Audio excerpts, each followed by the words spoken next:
அதாவது நம்மளுடைய தென்னந்தோப்பில் வந்து அதிகமாக எப்போதும் வந்து பாம்புகள் எப்போவுமே பார்க்க முடியாது.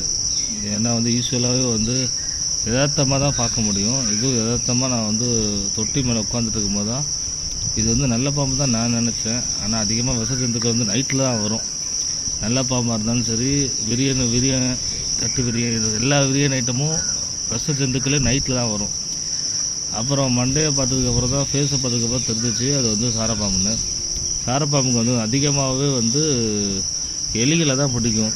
அது வந்து ஒரு நன்மை நல்ல பாம்பும் சரி அதிகமாக எலியை பிடிக்கும், சாரையும் எலியை தான் பிடிக்கும். இது வந்து ஒரு நன்மை செய்கிறது தான். இருந்தாலும் கரையாக புந்த தேடிட்டு இருக்கு பாருங்கள். என்ன ஒன்றும் பார்க்கல, அது ஆக்சுவலாக நான் பார்க்கல. என்னோடய வீடியோ வந்து இது நான் வாய்ஸ் கொடுத்துருக்கேன். இருந்தாலும் வந்து இது என்னென்னு தெரியணும்ல, அதுக்காக தான். இதுதான் வந்து எப்படி ஒரு 15-16 அடிக்கு மேலே தான் இருக்கும். பெரிய சாரப்பாம்பு இது. இது அப்படியே ரவுண்ட் அடிச்சுக்கிட்டு எலியை பிடிச்சிக்கிட்டு எந்த டைம் வேணாலும் வரும் சாரப்பாம்பு.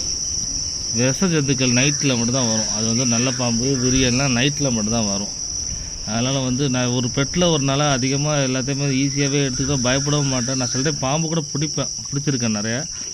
நான் வந்து ஃப்யூச்சரில் வந்து நிறைய வீடியோ இருக்குது, அப்லோட் பண்ணுறேன். இப்போ அதுக்கு நான் பேசுகிறேன், அதெல்லாம் வரும் பாருங்கள்.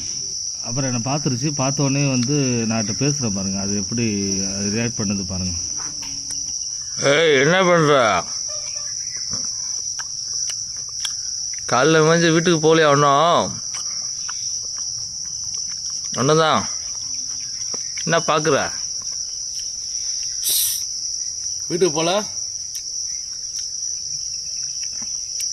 வீட்டுக்கு போகலன்னு கேட்டவுடனே என்ன ஆச்சு, உடனே கிளம்பிடுச்சு. யூஸ்வலாக வர்றது அடிக்கடி வரும், ரொம்ப நாளாக பார்க்குறது இல்லை.